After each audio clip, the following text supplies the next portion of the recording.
Hello दोस्तों, स्वागत है आपका स्टडी डायलॉग्स में। ये हमारी एनसीईआरटी की सीरीज़ है। यहाँ पर हम लोग एनसीईआरटी से बनने वाले इम्पॉर्टेंट एमसीक्यूज़ को डिस्कस करते हैं। तो आज की वीडियो में हम लोग क्लास 9 का चैप्टर नंबर 4 जिसका कि नाम है क्लाइमेट, मतलब कि यानी कि जलवायु, उससे बनने वाले सारे इम्पॉर्टेंट एमसीक्यूज़ को हम लोग इस केवल सिंगल वीडियो में कवर करेंगे, ठीक है। और जो चैप्टर है इसका full detail chapter with notes हम लोग आपको पहले ही पढ़ा चुके हैं। जिन बच्चों ने नहीं देखा है उसका लिंक हम लोग डिस्क्रिप्शन बॉक्स में दे देंगे। ये जो हमारी सीरीज़ है एनसीईआरटी की, चाहे वो डिटेल की हो चाहे एमसीक्यूज़ की हो, दोनों ही बच्चों के लिए हैं। चाहे वो हिंदी मीडियम के बच्चे हैं चाहे इंग्लिश मीडियम के बच्चे हैं, तो दोनों के लिए ये बहुत ज़्यादा इंपॉर्टेंट है, महत्वपूर्ण है। तो दोनों बच्चे इसको ज़रूर फॉलो करें, ठीक है। तो वीडियो को एंड तक देखें, क्योंकि इस सिंगल वीडियो में हम लोग क्लाइमेट यानी कि जलवायु से बनने वाले जितने भी इंपॉर्टेंट एमसीक्यूज़ हैं वो यहीं पर ख़त्म करेंगे, कवर करेंगे। तो वीडियो बहुत ज़्यादा इंपॉर्टेंट है, वीडियो को एंड तक ज़रूर देखें, बीच में स्किप ना करें और सब्सक्राइब ज़रूर करें चैनल को। तो स्टार्ट करते हैं। पहला क्वेश्चन है कि प्री मानसून शावर, ठीक है, pre monsoon shower in Kerala and Karnataka is known as. यहाँ बोला है कि पूर्व मानसूनी वर्षा केरल और कर्नाटका में क्या कहलाती है, ठीक है। मतलब मानसून आने से पहले एक वर्षा होती है केरल और कर्नाटका में, ठीक है। केरल और कर्नाटक की बात हो रही है, अगर हम इंडिया का मैप देखें तो यहाँ पर आपका आता है केरल, ठीक है, केरल आता है, और इससे थोड़ा सा ऊपर यहाँ पर आपका आता है कर्नाटका, ठीक है। यहाँ पर बोला जा रहा है कि केरल और कर्नाटका में जो पूर्वी मानसूनी वर्षा होती है वो किस नाम से जानी जाती है। क्या हम उसको मैंगो शावर बोलते हैं, मतलब कि आम्र वर्षा बोलते हैं, क्या मैंगो शेक बोलते हैं, मतलब कि आम शेक बोलते हैं, या मैंगो डांस बोलते हैं, आम नृत्य बोलते हैं, या फिर आम्र परंपरा मतलब कि मैंगो रिचुअल्स बोलते हैं। तो इसका सही आंसर है मैंगो शावर। मतलब केरल और कर्नाटका में मानसून से पहले होने वाली वर्षा को हम लोग मैंगो शावर के नाम से ये जाना जाता है, ठीक है। अब ये जो वर्षा होती है ना, अब देखो इसका नाम मैंगो शावर क्यों पड़ा, मतलब आम्र वर्षा ही हमने इसका नाम क्यों दिया, क्योंकि इस वर्षा से केरल और कर्नाटका में जब ये वर्षा होती है तो इस वर्षा से यहाँ के जो आम होते हैं, ठीक है, ये जो आम होते हैं ये जल्दी पक जाते हैं। ये जो वर्षा है वहाँ के केरल और कर्नाटका के आम को जल्दी पकाने में सहायता करती है, तो इसीलिए इस वर्षा को हम लोग क्या बोलते हैं, मैंगो शावर। चलिए नेक्स्ट क्वेश्चन पे चलते हैं। नेक्स्ट क्वेश्चन है हमारा कि which one of the following places receives highest rainfall in the world. यहाँ बोला है कि निम्नलिखित में से किस स्थान पर विश्व में सबसे अधिक वर्षा होती है। पॉइंट हमें नोट करना है, यहाँ पे विश्व की बात करी गई है। किसकी बात करी गई है, विश्व में सबसे अधिक वर्षा कहाँ पर होती है। क्या वो सिलचर में होती है, चेरापूंजी में होती है, मानसराम में होती है, या फिर गुवाहाटी में होती है। तो इसका सही आंसर है कि ये मानसराम में होती है, ठीक है। मानसराम अब ये कहाँ है, ये भारत में ही है, ठीक है, भारत में मेघालय में है, ठीक है, भारत के मेघालय में है। और कौन सी हिल्स है, वो है आपकी खासी हिल्स।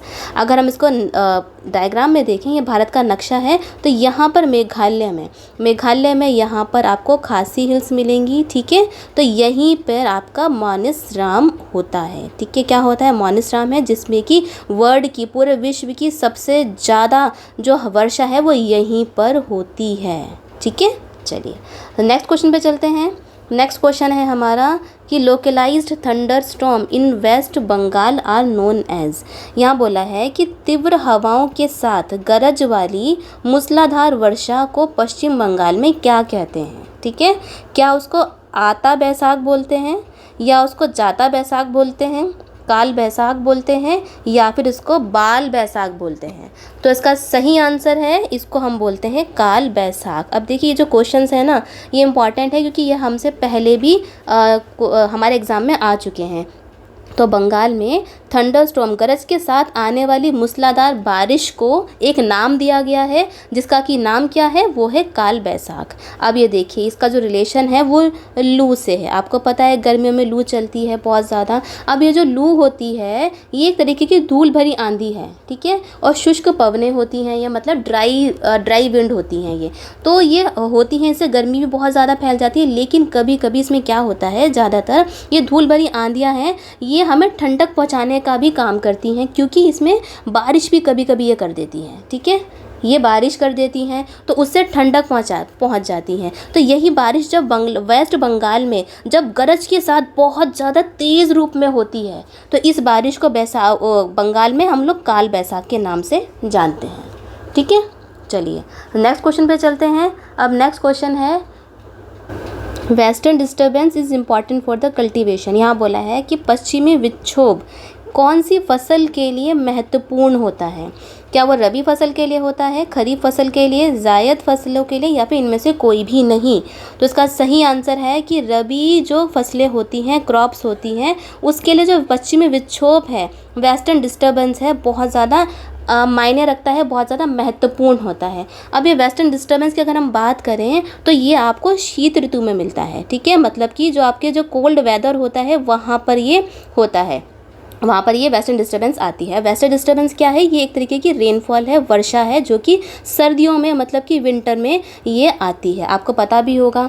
ठीक है, अब ये जो फसल आपको पता है जो हमारा इंडिया है, ठीक है, उसका जो उत्तरी वाला एरिया है, मतलब जो नॉर्दर्न इंडिया है, एक मिनट इसको सही तरीके से बना लेते हैं कि ये हमारा, मानो ये हमारा इंडिया है। ठीक है, अब ये हो गया हमारा इंडिया। तो यहाँ पर ये जो वाला एरिया है नॉर्दर्न एरिया हमारा इंडिया का, इसको हम बोलते हैं नॉर्दर्न प्लेन्स का एरिया है।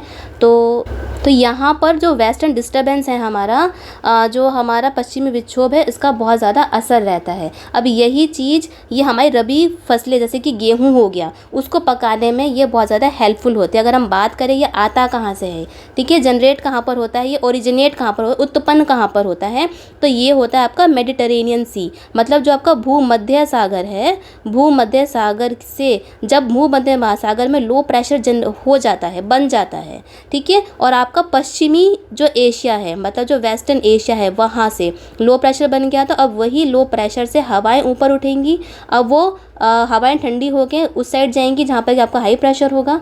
तो सर्दी में हमारे इंडिया में हाई प्रेशर होता है, तो ये वाली जो हवाएं हैं, लो प्रेशर से उठने वाली हवाएं, वो इंडिया की साइड बहती हैं। ठीक है, इंडिया की साइड बहती हैं, तो बहते बहते ये रास्ते में भूमध्य सागर पड़ गया, और भी सागर पड़ते हैं, वहाँ से पानी लेकर हमारे भारत में पश्चिमी एरिया में यहाँ पर बारिश कर देती है। तो इसी को हम बोलते हैं वेस्टर्न डिस्टर्बेंस, जो कि हमारे रबी फसलों के लिए बहुत ज़्यादा मायने रखती हैं, जो कि हमारी गेहूं को फसल को पकाने में हेल्पफुल होती हैं। चलिए अब नेक्स्ट क्वेश्चन है।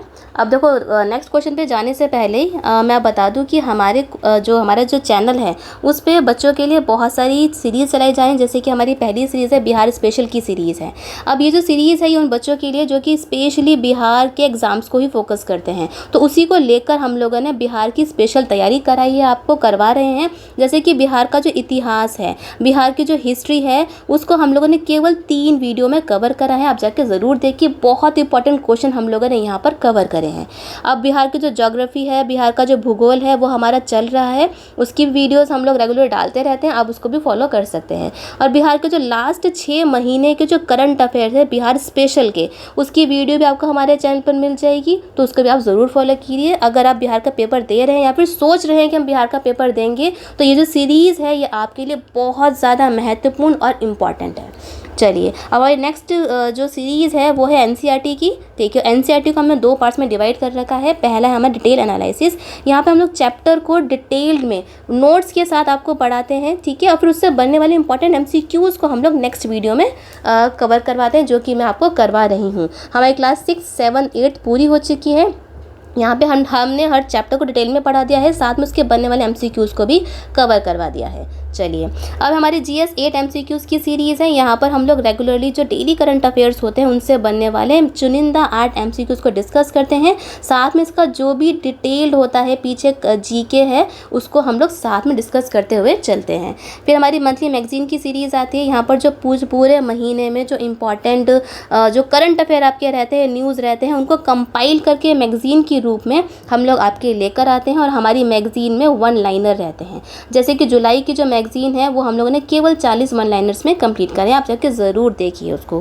फिर हमारी ट्रिक्स की वीडियो यहाँ पर हम लोग 5 MCQs को कवर करवाते हैं, ठीक है, और एक अनोखे तरीके से फन में आपको ये 5 MCQs करवा देते हैं। मेंस के टॉपिक्स की वीडियोस भी आपको मिल जाएंगी हमारे चैनल पर, और पॉलिटी की जो MCQs की वीडियो है वो प्लेलिस्ट पे आप जाके देख सकते हैं। वहाँ पर राज्य व्यवस्था के जो भी इंपॉर्टेंट MCQs हैं हम लोगों ने करवाए, आप इसका ज़रूर फ़ायदा उठाइए। अगर आप कम्युनिटी में जाते हैं, चैनल की कम्युनिटी में जाते हैं, तो वहाँ पर आपको रेगुलरली क्वेश्चन हम लोग आपके लिए पोस्ट करते हैं, जिससे कि आपकी प्रैक्टिस हो सके। और सबसे इंपॉर्टेंट महत्वपूर्ण बात यह है कि जो हमारी जितनी भी सीरीज़ हैं ये हिंदी मीडियम के बच्चे और इंग्लिश मीडियम के बच्चे दोनों के लिए है। दोनों बच्चे इसका फ़ायदा ज़रूर उठाइए। तो चैनल में जाइए, देखिए और सब्सक्राइब ज़रूर करिए। चलिए वापस चलते हैं अपने क्वेश्चन पर। तो हमारा जो क्वेश्चन है वो ये बोल रहा है कि rainfall occurs on the Malabar coast due to, ये बोल रहा है किस कारण से मालाबार तट पर वर्षा होती है, ठीक है। क्या वो उत्तर पूर्व मानसून मतलब कि नॉर्थ ईस्ट मानसून की वजह से होती है, दक्षिण पश्चिम मानसून मतलब कि साउथ वेस्ट मानसून की वजह से होती है, या फिर ये वेस्टर्न डिस्टर्बेंस मतलब कि पश्चिमी विक्षोभ की वजह से होती है।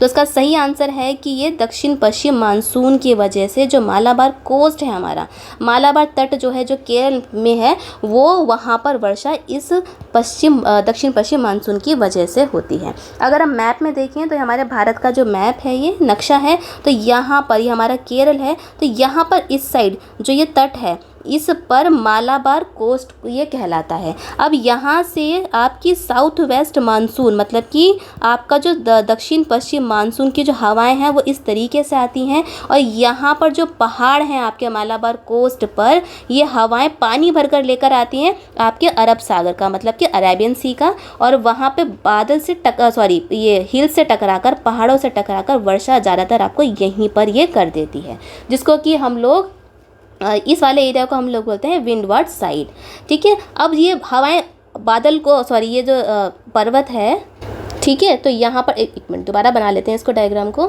ये देखिए, अब जैसे कि हमारा मालाबार कोस्ट है, मालाबार तट है, तो वहाँ पर पहाड़ हैं जो कि आपके पश्चिमी घाट के पहाड़ हैं, जैसे कि वेस्टर्न घाट के जो पहाड़ हैं।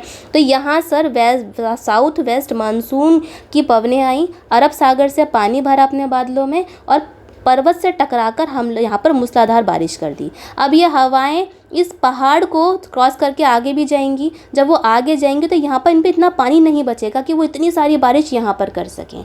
तो ये वाला जो एरिया है जहाँ पर कि पहाड़ पर जहाँ पर वर्षा हो रही है, पवनों के पहाड़ से टकराने की वजह से वर्षा हो रही है, उस साइड को हम बोलते हैं विंडवार्ड साइड। और जहाँ पर वर्षा कम हो रही है जिसको हम बोलते हैं लीवार्ड साइड, जिसको कि हम लोग वृष्टि छाया भी बोलते हैं हिंदी में।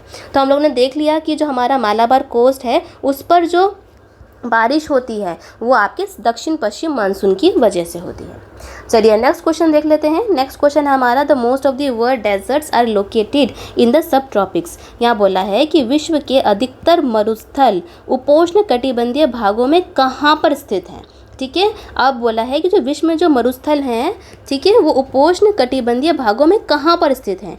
क्या वो eastern margin of the continent में है, मतलब महाद्वीपों के पूर्वी किनारे पर है, northern area of the continent है, मतलब महाद्वीपों के उत्तरी मैदान में है, या फिर western margin of the continent है, मतलब महाद्वीपों के पश्चिमी किनारे पर स्थित हैं, या फिर southern margin of the continent. तो इसका सही आंसर है आपका western margin of the continent, मतलब जो आपका महाद्वीप है, महाद्वीप का जो पश्चिमी एरिया है, ठीक है, जो आपका पश्चिमी किनारा है, वेस्टर्न मार्जिन है, वहाँ पर आपको ज़्यादातर डेजर्ट मतलब कि रेगिस्तान देखने को मिल जाते हैं। कहाँ पर? उपोष्ण कटिबंधीय मतलब कि सब ट्रॉपिक्स में, ठीक है।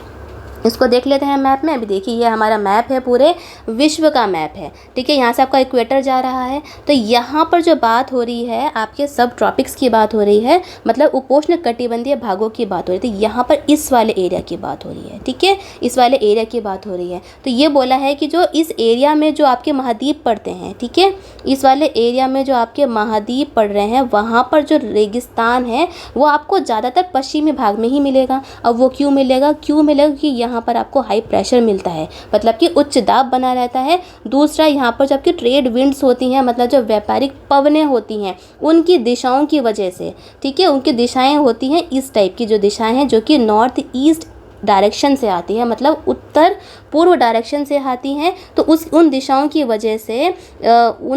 वजह से यहाँ पर हमें पश्चिमी एरिया में, ठीक है, वेस्टर्न मार्जिन पे हमें इस एरिया के में आपको डेजर्ट मिल जाता है, जैसे कि इंडिया में थार डेजर्ट। चलिए नेक्स्ट क्वेश्चन देख लेते हैं। नेक्स्ट क्वेश्चन है कि India's climate has characteristics of. यहाँ पर ये बोला है कि जो भारत है, भारत की जलवायु, India's climate has characteristics of, Bharat की जलवायु में, भारत ही क्लाइमेट आएगा, भारत की जलवायु में विशेषता है, किस कौन कौन सी चीज़ की विशेषता है? क्या उसमें ट्रॉपिकल क्लाइमेट्स की विशेषता है, उष्ण कटिबंधीय की विशेषता है, सब ट्रॉपिकल क्लाइमेट के मतलब उपोष्ण कटिबंधीय, या फिर दोनों की विशेषता है? तो सही आंसर हमारा ये है कि दोनों। जो हमारा भारत का जो जलवायु है, भारत की जो क्लाइमेट है, उसमें आपको उष्ण कटिबंधीय और उपोष्ण कटिबंधीय जो जलवायु है, उन दोनों की ही विशेषता मिलती है। अब ये कैसे मिलती है, अब ये देखिए। अब इसको देख लेते हैं, थोड़ा मैप बना लेते हैं यहाँ पे इंडिया का। अगर हम इंडिया के मैप की बात करें, ठीक है, इंडिया के मैप को हम ड्रॉ करते हैं, ठीक है, ये हमारा हो गया भारत। अब यहाँ से लेकर चलते हैं। अब यहाँ से लेकर चलेंगे तो ये हमारे भारत के बीचों बीच, लगभग बीचों बीच ये आपकी कर्क रेखा जा रही है, मतलब ट्रॉपिक ऑफ कैंसर यहाँ से होकर गुजर रही है, जो कि हमारे भारत को लगभग 2 पार्ट्स में डिवाइड करती है। तो ये जो उसका ऊपर का जो पार्ट है, जो आपको उत्तर में जो पार्ट पड़ता है, ठीक है, उत्तर में जो पार्ट पड़ रहा है हमारा, वो यहाँ पर आपको सब ट्रॉपिक्स, ठीक है, सब ट्रॉपिक्स मतलब उपोष्ण कटिबंधीय, ठीक है, उपोष्ण कटिबंधीय जलवायु की कैरेक्टरिस्टिक मिलेगी। ये वाली बात होगी हमें नॉर्थ के एरिया में, मतलब कि उत्तर के पार्ट्स में। अगर हम नीचे की साइड जाएं, ठीक है, कर्क रेखा के साउथ में अगर हम जाते हैं, यहाँ की अगर हम बात करें साउथ में जाते हैं, तो यहाँ पर आपको जो ट्रॉपिकल क्लाइमेट होता है, मतलब उष्ण कटिबंधीय क्षेत्र के जलवायु की जो विशेषता है वो आपको मिल जाएगी। तो यहाँ से हम लोगों ने क्या इंटरफ्रेंस निकाली कि हमारे भारत में सब ट्रॉपिकल और ट्रॉपिकल मतलब उपोष्ण कटिबंधीय, उष्ण कटिबंधीय क्षेत्र की दोनों की जलवायु की जो कैरेक्टरिस्टिक्स है, विशेषता है, वो हमारे पूरे भारत में पाई जाती है। चलिए, आशा करते आपको समझ में आया होगा, ठीक है। तो अगर आपका ऐसा क्वेश्चन आता है तो आपसे अगर विशेषता पूछी जाती है हमारे भारत की जलवायु में कौन कौन से जलवायु की विशेषता मिलती है, तो इसका आंसर आएगा दोनों। चलिए नेक्स्ट क्वेश्चन पे चलते हैं। अब नेक्स्ट क्वेश्चन है हमारा, इन द नॉर्दर्न हेमिस्फीयर, ठीक है, विंड्स डिफ्लेक्टेड टू राइट क्यों हो जाती है? बोला है कि उत्तरी गोलार्ध में, देखो उत्तरी गोलार्ध में पवनें दाहिनी ओर किस कारण बहती हैं?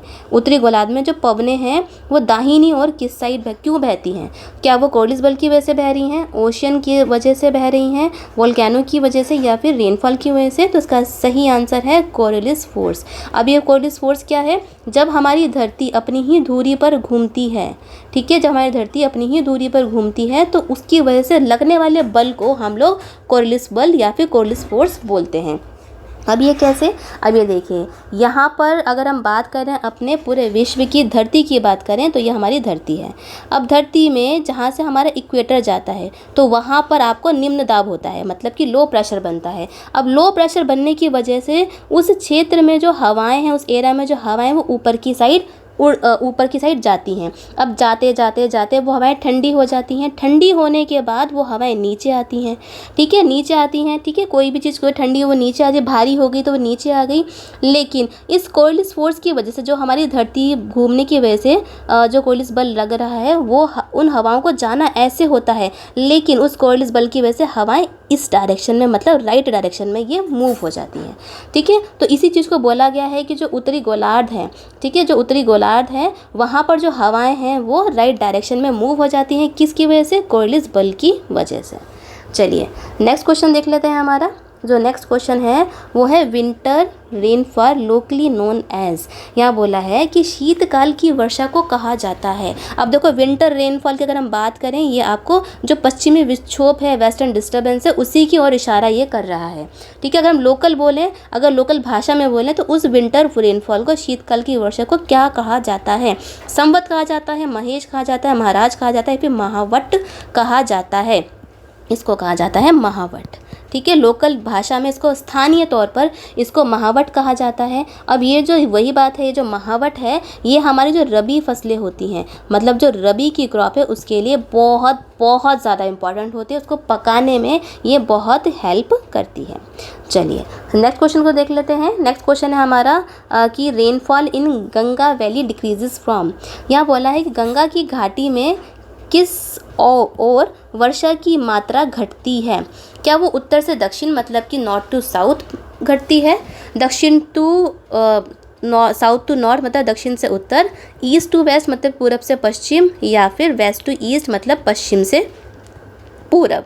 तो इसका सही आंसर है आपका कि ये ईस्ट टू वेस्ट घटती है। ठीक है, गंगा की जो घाटी है, ठीक है, मतलब जो गंगा वैली है, वो गंगा की वैली से अगर हम ऐसे चलें, ठीक है, पूरब से ईस्ट से वेस्ट की साइड चलें, तो जो वर्षा की जो मात्रा है वो घटती जाएगी, घटती जाएगी, घटती जाएगी, घटती जाएगी। अभी ऐसा क्यों है? ये इसीलिए है क्योंकि ये देखिए, हम डायग्राम में देख लेते हैं कि जो आपको पता है कि जो साउथ वेस्ट मानसून है, ठीक है, मतलब जो दक्षिण पश्चिम मानसून है, वहाँ पर आता है, इस साइड से आता है, तो यहाँ पर वो पानी भर के लाता है बे ऑफ बंगाल से, तो बहुत सारी जो वर्षा है वो मेघालय में ही कर देता है। फिर यहाँ से होता होता, ठीक है, और आगे बढ़ेगा, बिहार में करेगा, उत्तर प्रदेश में करेगा, फिर यहाँ करेगा, वहाँ करेगा, तो जाते जाते जो ज़्यादातर पानी जो इस एरिया में क्योंकि वो अब लैंड में आ गया, स्थल में आ गया, वहाँ पर उसके पास कोई भी सोर्स नहीं है पानी का, तो इसलिए इस डायरेक्शन से उस डायरेक्शन तक, मतलब ईस्ट से वेस्ट मतलब कि पूरब से पश्चिम तक जाते जाते यहाँ की जो हवाओं में जो पानी होता है, बादलों में जो पानी होता है, वो घटता रहता है। इसी वजह से जो रेनफॉल, जो वर्षा की जो मात्रा है, वो भी हमारी पूरब से पश्चिम तक जाते जाते घटती रहती है। ठीक है, मतलब ठीक है, तो ये क्या हुआ, ये पूरब से पश्चिम तक ये घट जाती है। और इसका एग्जांपल अगर हम बोलें तो देखो, जैसे राजस्थान हो गया, ठीक है, राजस्थान है, आपका गुजरात के कुछ पार्ट्स हैं, ठीक है, आपका हरियाणा है, पंजाब है, दिल्ली में है, तो यहाँ पे एज़ कम्पेयर टू अगर हम ईस्ट की बात करें, ठीक है, नॉर्थ ईस्ट की बात करें, ईस्ट की बात करें, तो यहाँ पर वर्षा बहुत कम होती है। तो यही बोला गया है कि गंगा वैली में हमारी जो वर्षा की जो मात्रा है वो पूरब से पश्चिम तक कम हो जाती है। चलिए नेक्स्ट क्वेश्चन पे चलते हैं। अब नेक्स्ट क्वेश्चन है हमारा, the sum total of weather condition and variation over a large area more than 30 years बोला है। एक विशाल क्षेत्र में लंबे समय अवधि 30 वर्ष से अधिक में मौसम की अवस्थाओं तथा विविधताओं का कुल योग क्या कहलाता है? क्या उसको जलवायु बोलते हैं, मौसम बोलते हैं, ऋतु बोलते हैं, या फिर कुछ भी नहीं बोलते हैं? तो इसका सही आंसर है क्लाइमेट। ठीक है, अब देखो यहाँ पर क्या है, इसको समझने से पहले हम लोग को वेदर मतलब कि मौसम और क्लाइमेट में थोड़ा हमें डिफरेंस देखना होगा। अगर हम मौसम की बात करें, वेदर की बात करें, तो ये आपका दिन हर दिन का हो गया, हर घंटे का मौसम। जैसे कि सुबह अगर हम लोग उठे तो हमने देखा कि हाँ बहुत तेज़ धूप हो रही है, कुछ ही घंटों बाद बादल छा गए, ठीक है, कुछ घंटों बाद बादल छा गए, ये हमारा मौसम हो गया।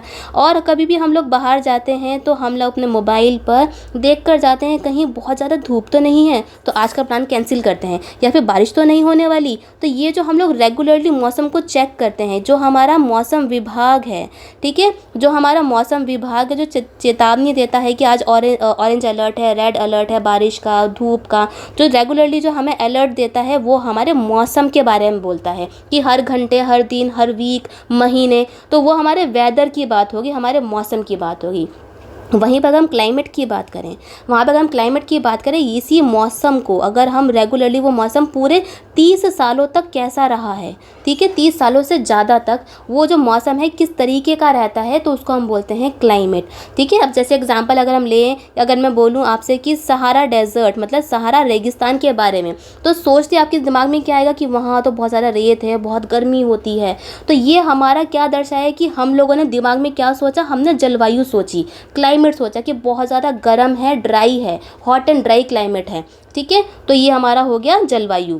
ऐसे अगर मैं बोलूँ एंटार्कटिका, ठीक है, एंटार्कटिका के बारे में बोलूँ, आर्कटिक के बारे में बात करूँ मैं, तो वहाँ पर आपको तुरंत क्या दिमाग में आएगा कि बहुत ठंडी हवाएं चल रही हैं, ठीक है, बर्फ़ ही बर्फ़ है, चारों ओर बर्फ़ ही बर्फ़ है। तो वो भी क्या हुआ कि ये हम लोगों ने जलवायु के बारे में सोची, क्योंकि हमने पूरा एवरेज डे के बारे में सोचा, ना कि पूरा का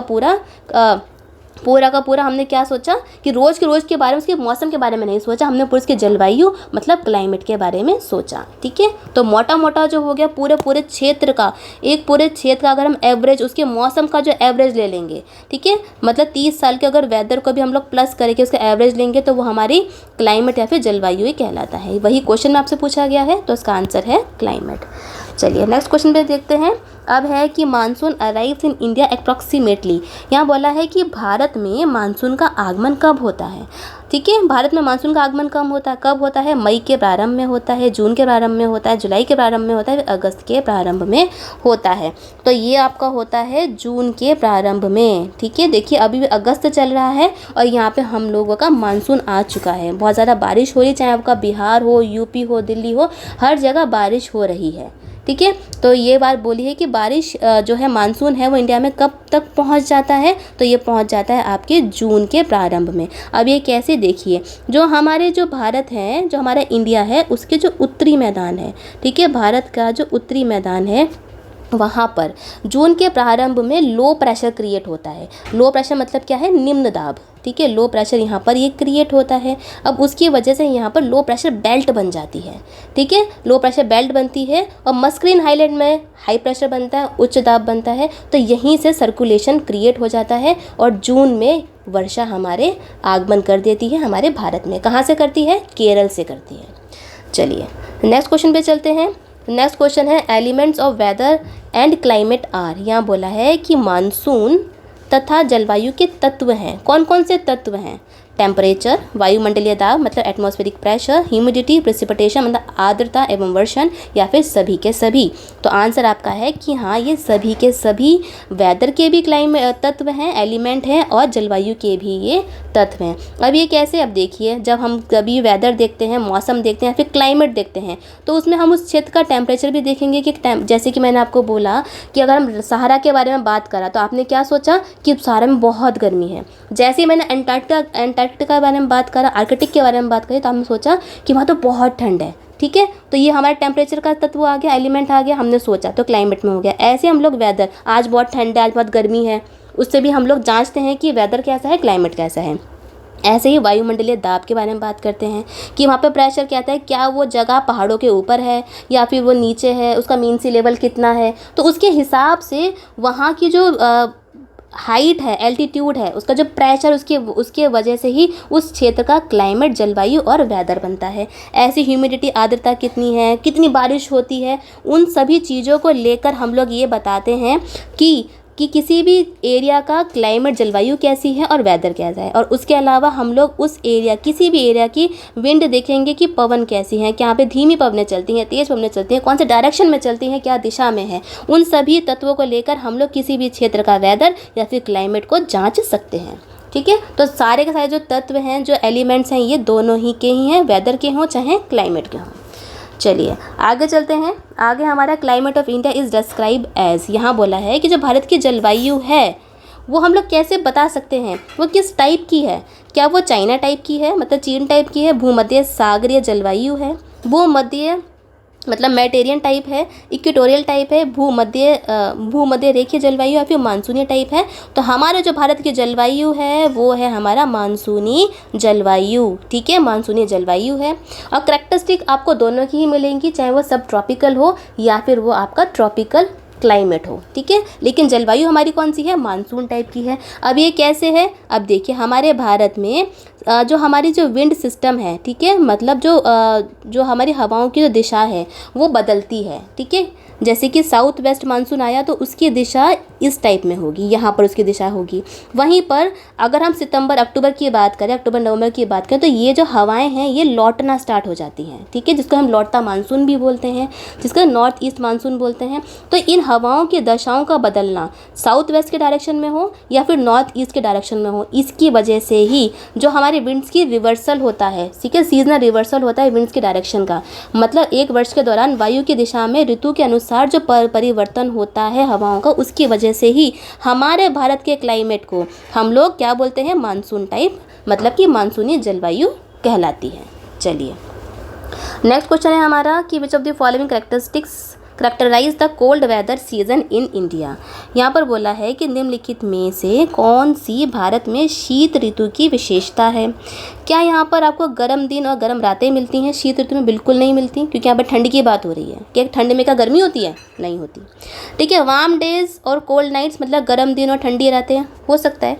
कूल डेज कोल्ड नाइट्स मतलब ठंडा दिन और ठंडी रातें हाँ ये होता है लेकिन रेयरली होता है कि रातें ठंडी हमेशा ही होती हैं, लेकिन जो दिन हैं वो आपको ज़्यादा ठंडे नहीं मिलते, कभी कभी मिलते हैं। जैसे कि आपको दिसंबर में, जनवरी में यहाँ पर आपको दिन ठंडे भी मिल सकते हैं, ठीक है। लेकिन कोल्ड डेज और वार्म नाइट्स मतलब ठंडे दिन और गर्म रातें, ये तो बिल्कुल ही गलत है। तो वो तो हमारी ठंड होगी ही नहीं, विंटर ही नहीं होगी। तो इसका सही आंसर हमारा आएगा कि वार्म डेज और कोल्ड नाइट्स। जो हमारे भारत में शीत ऋतु होती है उसकी विशेषता ही यही है, ठीक है, कि जो रातें होती हैं, जो आपकी जो रातें हैं, नाइट्स हैं, वो आपकी ठंडी रहती हैं, बहुत ठंडी रहती है। इसमें क्या आप रजाई में सोते हो, कंबल में सोते हो। वहीं पर जो दिन होता है, दिन में सूरज के दर्शन हो जाते हैं, ठीक है। इसलिए बहुत सारे लोग हैं वो धूप में भी रहते हैं, ठीक है, सर्दियों में। तो इस तरीके से हम बोल सकते हैं कि जो हमारे ठंड के जो दिन हैं, हमारी जो दिन है वो गर्म दिन होते हैं और रातें हमारी ठंडी होती हैं। ये हमारे शीत ऋतु में भारत की विशेषता है,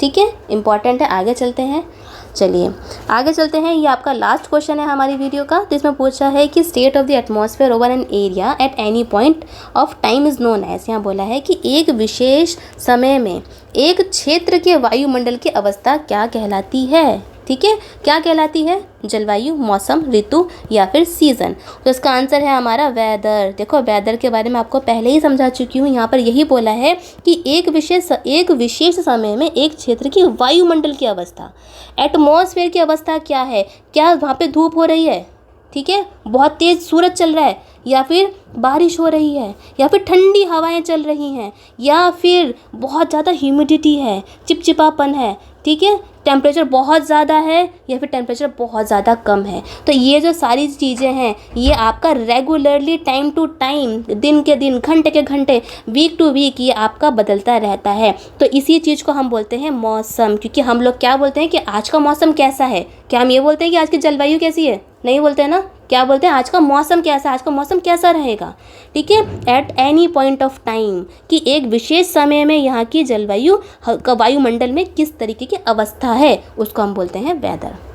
चलिए हमारी वीडियो यहीं पर ख़त्म होती है। अगर आप मैं आशा करती हूँ आपको समझ में आया होगा। अगर आपको कोई भी डाउट है इसमें चैप्टर में तो आप हमें कमेंट करके ज़रूर पूछ सकते हैं, ठीक है, हेजिटेट ना हो, कमेंट करके ज़रूर पूछें, आपका आंसर दिया जाएगा। और वीडियो कैसी लगी आप ये भी बताइए और वीडियो को शेयर ज़रूर कीजिए। बाकी बच्चों को भी बताइए कि NCERT की इतने वीडियोज़ जिसमें हम लोग आपको डिटेल में पढ़ाते हैं, फिर उसके MCQs को भी पढ़ाते हैं, जिससे कि बाकी बच्चे भी इसको देख सकें, फ़ायदा उठा सकें। तो ज़्यादा से ज़्यादा शेयर करिए, प्लीज़ शेयर कीजिए और लाइक भी कीजिएगा। आप लाइक करते हैं तो हमें एनकरेजमेंट मिलता है, तो हम लोग आपके लिए और भी इनिशिएटिव लेकर आ सकते हैं, ठीक है। तो लाइक ज़रूर कीजिए, वीडियो को शेयर कीजिए, कमेंट करिए और चैनल को सब्सक्राइब ज़रूर कीजिए, अपने दोस्तों से भी करवाइए। तो मिलते हैं नेक्स्ट वीडियो में। और अगर आपको कोई भी सजेशन है हमारी वीडियोस को लेकर, चैनल को लेकर, तो आप हमें कमेंट करके बता सकते हैं, ठीक है। तो वीडियो को लाइक करिए, शेयर करिए, सब्सक्राइब करिए चैनल को, और चलो मिलते हैं नेक्स्ट वीडियो में। Happy learning.